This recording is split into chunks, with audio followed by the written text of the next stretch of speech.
আসসালামু আলাইকুম। কেমন আছেন সবাই? আশা করি এই সকালবেলা স্নিগ্ধ নীরব সকালে সবাই ভালো আছেন, সুস্থ আছেন। আজকে আমরা শুরু করব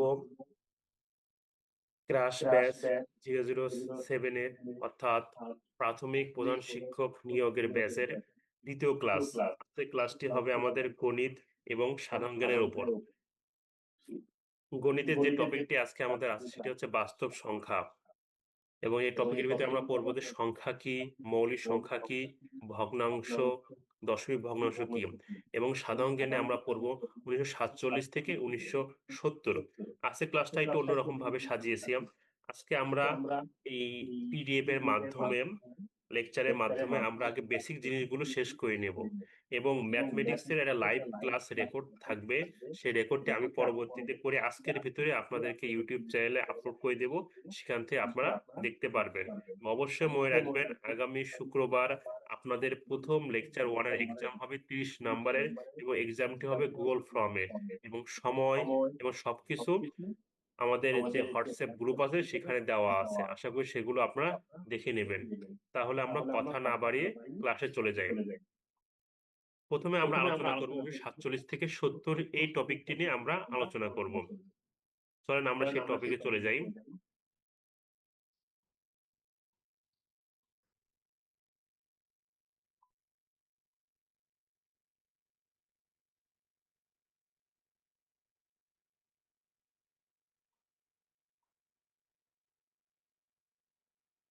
আচ্ছা, আমরা ক্লাস শেষে লেকচার শিট গুলো আমাদের যারা স্টুডেন্ট আছেন, যারা হোয়াটসঅ্যাপ গ্রুপে যারা আছে অ্যাডমিটেড স্টুডেন্ট বা পেইড স্টুডেন্ট, তাদেরকে এই লেকচার শিট গুলো আমরা প্রোভাইড করব।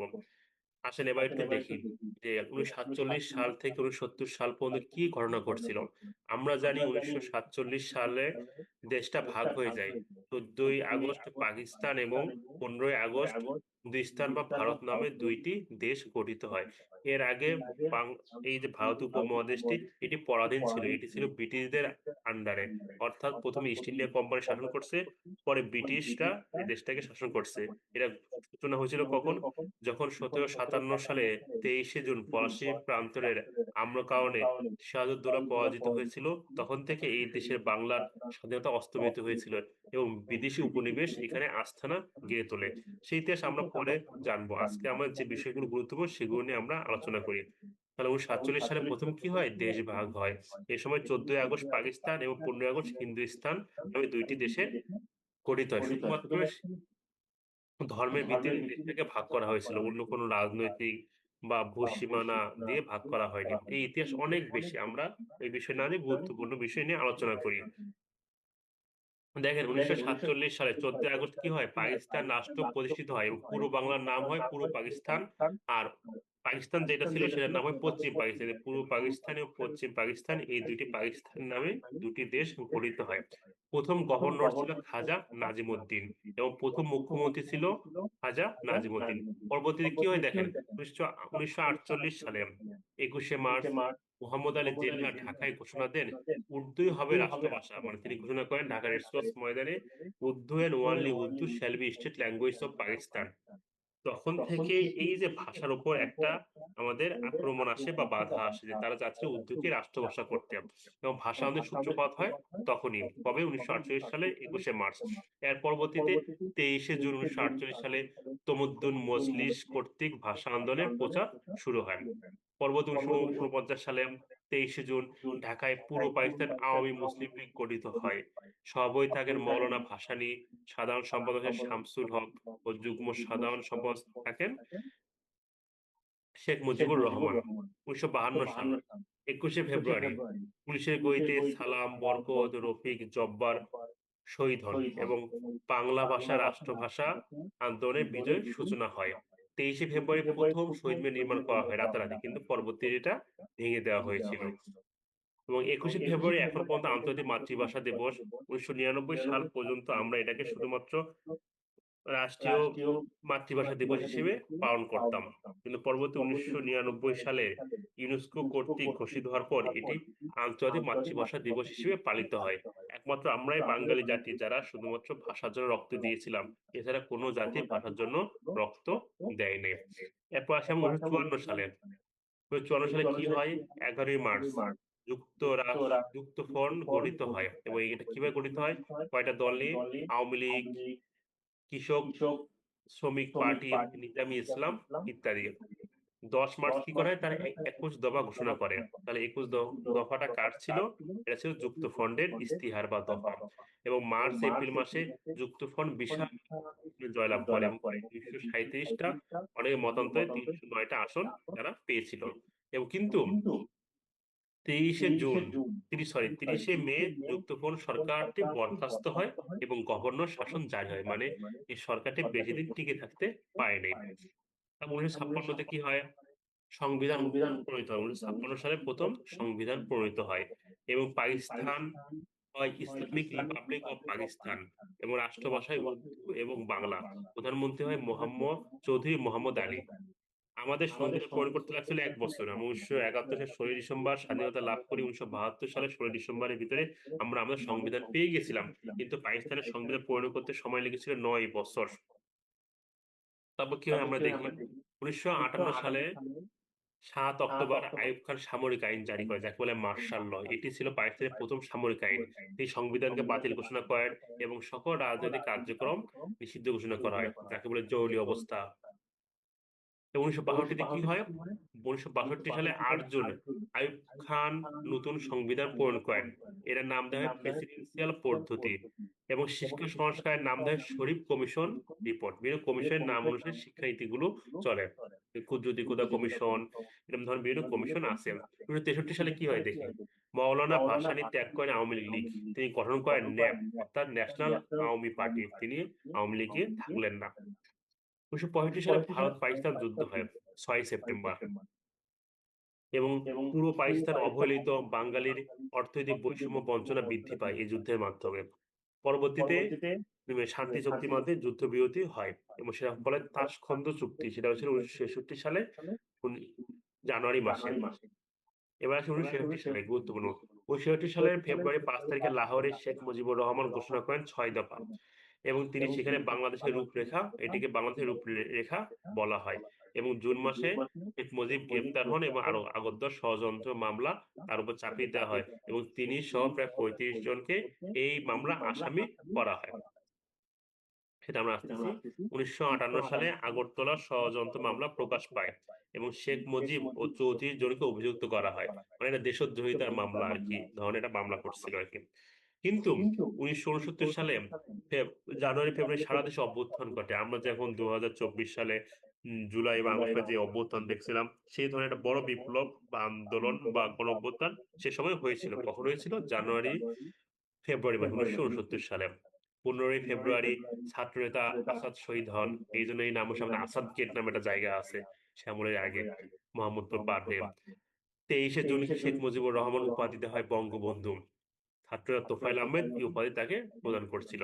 এবং 25শে মার্চ আইয়ুব খান পদত্যাগ করেন এবং ইয়াহিয়া খান ক্ষমতায় আসেন। ইয়াহিয়া খান ছিল সে সময়কার সেনাপ্রধান। তিনি ক্ষমতায় আসেন এবং তিনি ক্ষমতায় এসে ঘোষণা করেন যে আমরা দ্রুত সাধারণ নির্বাচন দেব এবং সাধারণ নির্বাচনের মাধ্যমে নির্বাচন সরকারের হাতে ক্ষমতা আমরা অর্পণ করব। এই চুক্তি বা এই কথা কমিটমেন্ট তার ছিল। তারপর দেখি কি হয়। 1970 সালে 12ই নভেম্বর একটি ভয়াবহ ঘূর্ণিঝড় জলোচ্ছ্বাস হয়, যেখানে প্রায় লক্ষাধিক মানুষের প্রাণহানি ঘটে। এটি একটি মর্মান্তিক ঘটনা ছিল সে সময়ের জন্য। সে সময় যেহেতু মিডিয়া ছিল না, সেজন্য খুব বেশি গেলে কাভারেজ করাও সম্ভব হয়, কিন্তু অনেক মানুষের প্রাণহানি ঘটেছিল। বিশেষ করে যারা সমুদ্র তীরবর্তী এরিয়া, কোস্টাল এরিয়াতে যারা থাকতো তাদের অনেক প্রাণহানি ঘটেছিল। পরবর্তীতে 7 ডিসেম্বর প্রথম সাধারণ নির্বাচন অনুষ্ঠিত হয় এবং আওয়ামী লীগ এই নির্বাচনে 167টি বা 169টি আসনে জয়লাভ করে। এটি বাংলাদেশের গণরায়ের প্রতিফলন ঘটে। ঠিক আছে, কিন্তু পশ্চিম পাকিস্তান ক্ষমতা হস্তান্তর না করায় এর সংকট ঘনীভূত হয়। আমাদের এই লেকচার টপিক এই পর্যন্ত। এর পরবর্তী যখন আমাদের 1971 সালের টপিক আসবে, তখন আমরা দেখব যে কেন তারা ক্ষমতা হস্তান্তর করতেছিল না, পরবর্তী সময় কি ধরনের সমস্যার সৃষ্টি হয়েছিল, সেই সমস্যা থেকে কি ধরনের প্রতিফলন হয়েছিল, সেগুলো আমরা 1971 সালে যখন আসবে টপিক তখন আমরা সেটি পড়বো। দেখেন তাহলে আমাদের কি ইম্পর্টেন্ট টপিক গুলো সেগুলো আমি নোট ডাউন করছি। 1 নম্বর, 1948 সালে ভাষা নিয়ে দ্বন্দ্ব হয়। 1952 সালে তার বিজয় সূচনা হয়। 1954 যুক্তফ্রন্ট নির্বাচন হয়। 1956-তে সংবিধান প্রণয়ন এবং উর্দু বাংলা রাষ্ট্রভাষা হয়। 1958 সালে সামরিক আইন জারি করে আইয়ুব খান। 1963-তে 6 দফা পেশ করে শেখ মুজিবুর রহমান, এবং আগরতলা ষড়যন্ত্র মামলা হয় 1968 সালে, এবং বঙ্গবন্ধু গ্রেপ্তার হয় বা শেখ মুজিব গ্রেপ্তার হন, এবং 1969 সালে আইয়ুব খানের পতন ঘটে, এবং 1970 সালে আওয়ামী লীগ নির্বাচনে জয়লাভ করে। এই হচ্ছে আমাদের 1947 থেকে 70-এর গুরুত্বপূর্ণ টপিক। এই টপিকগুলো আপনারা খুব ভালোভাবে পড়বেন এবং প্র্যাকটিস করবেন। আমি ইনশাল্লাহ আগামীকাল আপনাদের জন্য কি বই কিনতে হবে প্রাইমারি প্রধান শিক্ষক নিয়োগের জন্য, সেই বইয়ের ডিটেলস আমি আপনাদেরকে আলাদাভাবে গ্রুপে বলে দেবো। যারা গ্রুপে থাকবেন তাদেরকে বলে দেবো যে এই কোন বইটা এখন বাজারের সেরা, সে বইটা আপনারা কিনবেন। আমার লেকচার শিট, আমার ক্লাসগুলো আপনারা দেখবেন এবং বই থেকে প্র্যাকটিস করবেন। আশা করি এইভাবে আপনাদের একটি সুন্দর প্রস্তুতি হয়ে যাবে পরীক্ষার জন্য। আচ্ছা, তাহলে এই ছিল আমাদের সাধারণ জ্ঞানের টপিক। এবার আমরা চলে যাব আমাদের ম্যাথমেটিক্স টপিক। আমি আগেই বলছি, আমরা এখন ম্যাথমেটিক্স এর বেসিক জিনিসগুলো বুঝবো, এবং এই বোঝার উপর যে অঙ্কের যে প্র্যাকটিস, সেটি একটি লাইভ রেকর্ড ক্লাস আমি আপনাদেরকে আজকের ভিতরে দিয়ে দেব, এবং সেখানে বিভিন্ন অঙ্কের প্র্যাকটিস আমি দেখাবো যে কিভাবে অঙ্কগুলো প্র্যাকটিস করতে বা কি টাইপের অঙ্কগুলো পরীক্ষা আসে, সেগুলো আমরা দেখবো ইনশাল্লাহ। আজকে আমরা একটু বেসিকটা বুঝে নিই। আমি আবারও বলছি, শুক্রবার সন্ধ্যায় কিন্তু আমাদের পরীক্ষা আছে লেকচার ওয়ানে। আমার যারা স্টুডেন্ট আছেন, যারা অ্যাডমিট হয়েছেন বা হচ্ছেন, সবাই পরীক্ষায় অংশগ্রহণ করবেন। এই পরীক্ষাটি সবার জন্য ওপেন, এবং আপনাদের যারা ফ্রেন্ড সার্কেল, ভাই ব্রাদার বা যারাই আছে, সবাইকে এই সম্পর্কে ইনভাইট করবেন যে আসেন পরীক্ষাটি দিয়ে নিজেদের জাজমেন্ট করি যে আমাদের কি অবস্থা, আমরা কতটুকু পরীক্ষায় ভালো করতে পারতেছি বা ভালো করতে পারবো।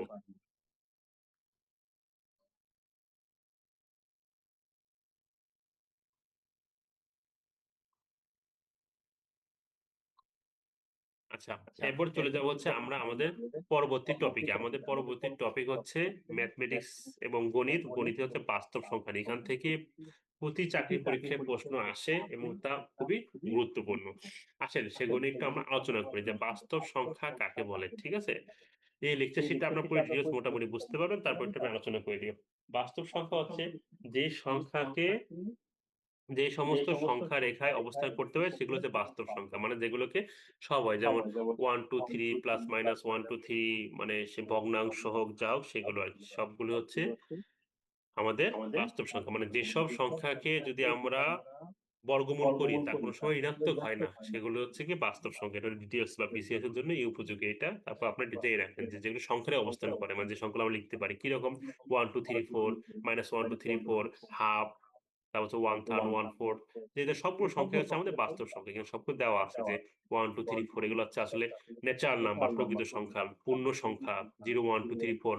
তারপর পূর্ণ সংখ্যার ভিতরে আছে কোনগুলো -2, -1, 0, এগুলা সব সাংঘাতিক সংখ্যা, মানে যাকে আমরা ভগ্নাংশ ফ্র্যাকশন আকারে বলি আর কি, যে 1/2, 3/4, -2/3, অমূল সংখ্যা, √2, পাই, বাস্তব সংখ্যা। এগুলো হচ্ছে কি আমাদের বাস্তব সংখ্যা।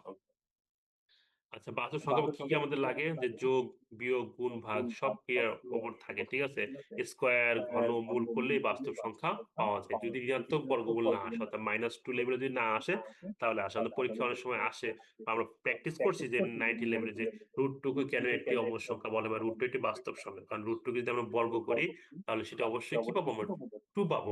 আমি ঋণাত্মক হচ্ছে না, তার মানে হচ্ছে এসে আমাদের বাস্তব সংখ্যা।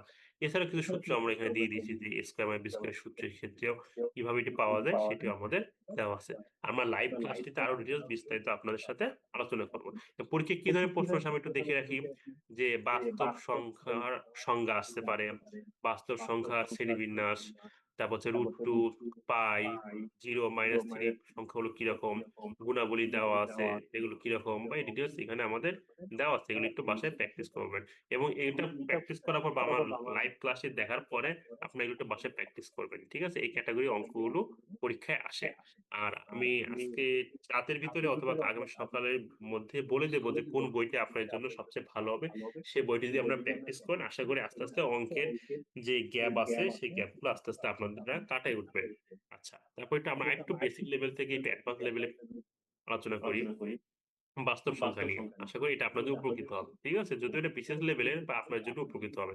প্রথমে আসি স্বাভাবিক সংখ্যা কাকে বলে, যে শূন্য বাদে সকল ধনাত্মক সংখ্যাকে স্বাভাবিক সংখ্যা বলা হয়। ঠিক আছে, পূর্ণ সংখ্যা কাকে বলে, শূন্য সহ সকল ধনাত্মক ঋণাত্মক সংখ্যাকে আমরা পূর্ণ সংখ্যা বলি। তারপর আছে আমাদের বাস্তব সংখ্যা। যেসব সংখ্যাকে বড় করলে তা কখনো ঋণাত্মক হবে না, তাকে আমরা কি বলবো? বাস্তব সংখ্যা বলবো। মূলদ সংখ্যা, দুটি পূর্ণ সংখ্যা অনুপাতকে, দুইটি পূর্ণ সংখ্যা অনুপাতকে মূলদ সংখ্যা বলে। মৌলিক সংখ্যা, যেসব সংখ্যা এক থেকে বড় এবং যাকে ভাগ করলে এক এবং ওই সংখ্যা ছাড়া অন্য কোনো ভাজক সংখ্যা পাওয়া যায় না, তাকে বলে মৌলিক সংখ্যা। ঠিক আছে? যেমন হচ্ছে আমরা ২ কিন্তু একটি মৌলিক সংখ্যা। এবার একে বলে জোড় মৌলিক সংখ্যা বলে। একটা মাত্র জোড় মৌলিক সংখ্যা আছে, সেটা হচ্ছে কি? ২। যেমন ২ কে যদি ভাগ করা হয়, আমরা ওই ১ দ্বারা ভাগ করতে পারবো, আর ওই সংখ্যাও ২ দ্বারা ভাগ করতে হবে, অন্য সংখ্যা পাবো না। আমাদের ৭ একটা মৌলিক সংখ্যা। একে যদি ভাগ করা হয় ১ পাবো আর ৭, অন্য কোনো সংখ্যা পাওয়া যাবে না। এজন্য একে হলো মৌলিক সংখ্যা। পরীক্ষায় কিন্তু আসে যে মৌলিক সংখ্যা কোনটি মৌলিক সংখ্যা, বা ১ থেকে ১০ এর মধ্যে কয়টি মৌলিক সংখ্যা আছে, এগুলো মনে রাখবেন। ২ কিন্তু মৌলিক সংখ্যা, ১ কিন্তু মৌলিক সংখ্যা না। আর মৌলিক সংখ্যা হতে হলে অবশ্যই ১ থেকে বড় হতে হবে। এজন্য মৌলিক সংখ্যা শুরু হয় ২ থেকে আরকি। এজন্য ২ কে বলে জোড় মৌলিক সংখ্যা। আচ্ছা, এবার আসি হচ্ছে অঙ্ক কোনগুলা? ১ থেকে ৯ পর্যন্তকে বলে অঙ্ক। বাকিগুলো হচ্ছে সংখ্যা, মানে সবগুলো হচ্ছে সংখ্যা। যে ১৫, ১৬, ২০, ২২, ২৫ সবই হচ্ছে সংখ্যা। কিন্তু অঙ্ক হচ্ছে কি ১ থেকে ৯। শূন্য আবিষ্কার করছিল কারা? ভারতীয়রা। আচ্ছা, মৌলিক সংখ্যার বর্গমূল সবসময় অমূলদ হবে। মৌলিক সংখ্যা মানে কি? √7, এটা হচ্ছে মৌলিক সংখ্যা। এই যে বর্গমূল করি বা রুট করি, তাহলে সেটা হবে কি? অমূলদ সংখ্যা। ঠিক আছে? মৌলিক সংখ্যা যেমন ১১, একে যদি আমরা রুট করি বা বর্গমূল করি, সেটা অবশ্যই কি হবে? মৌলিক সংখ্যা হবে। আমরা আরো কিছু প্রয়োজনীয় জিনিসগুলো জেনে রাখি যে ১ থেকে ১০০ এর ভিতরে মৌলিক সংখ্যা আছে ২৫ টি।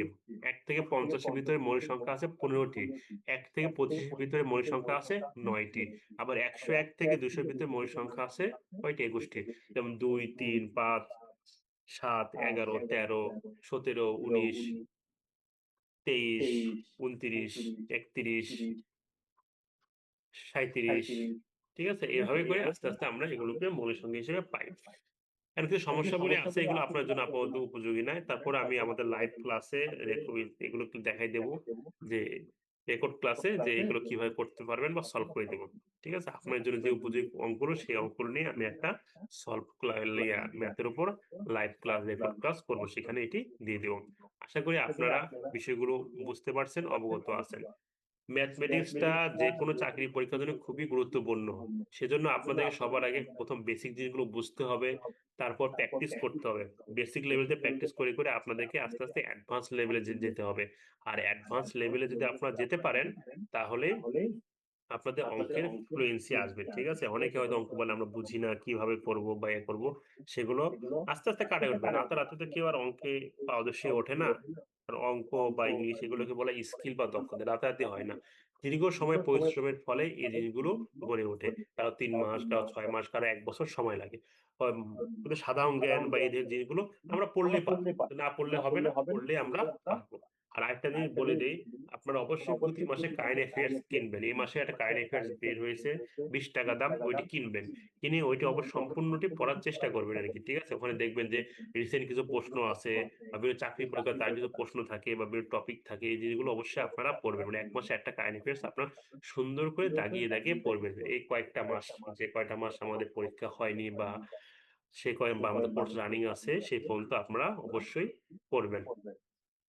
আশা করি বিষয়গুলো বুঝতে পারছেন। তাহলে আমাদের আজকের টপিকে ছিল হচ্ছে গণিত, বাস্তব সংখ্যা। এটা আমরা বেসিক আলোচনা করলাম এবং সাধারণ জ্ঞান ছিল ১৯৪৭ থেকে ১৯৭০ সাল পর্যন্ত। এটাও একটা বেসিক আলোচনা করলাম। এই শীটগুলো ক্লাস শেষে আমি আপনাদেরকে দিয়ে দেব। আর বাস্তব সংখ্যার উপর একটা লাইভ রেকর্ডেড ক্লাস থাকবে, যেখানে বিভিন্ন অঙ্কের সলভ করে দেওয়া হবে। সেটা আমি আজকের ভিতরে আপনাদেরকে লিংক দিয়ে দেব। সেই ক্লাসটি আপনারা দেখে নিবেন। তা আপনাদের মধ্যে একটা দুঃখজনক বিষয়, আপনারা সহজে প্রশ্ন করেন না বা জানতে চান না। আপনার যদি কোনো সমস্যা থাকে, সেগুলো আপনারা জানতে চাবেন বা প্রশ্ন করবেন। ঠিক আছে? আশা করি বিষয়গুলো আপনারা বুঝতে পারছেন। সো আজকের ক্লাস আর বেশি লম্বা করব না। আজকের ক্লাস এ পর্যন্তই। আপনারা ভালোভাবে প্র্যাকটিস করুন, সময় দিয়ে পড়াশোনা করুন। ইনশাআল্লাহ সফলতা আসবেই। সো সবাই ভালো থাকেন। সবার সুস্বাস্থ্য কামনা করে আজকে এখান থেকে বিদায় নিচ্ছি। তো যারা YouTube চ্যানেলে আমার ভিডিওটি দেখবেন, তারা সবাই লাইক, কমেন্ট, শেয়ার করবেন।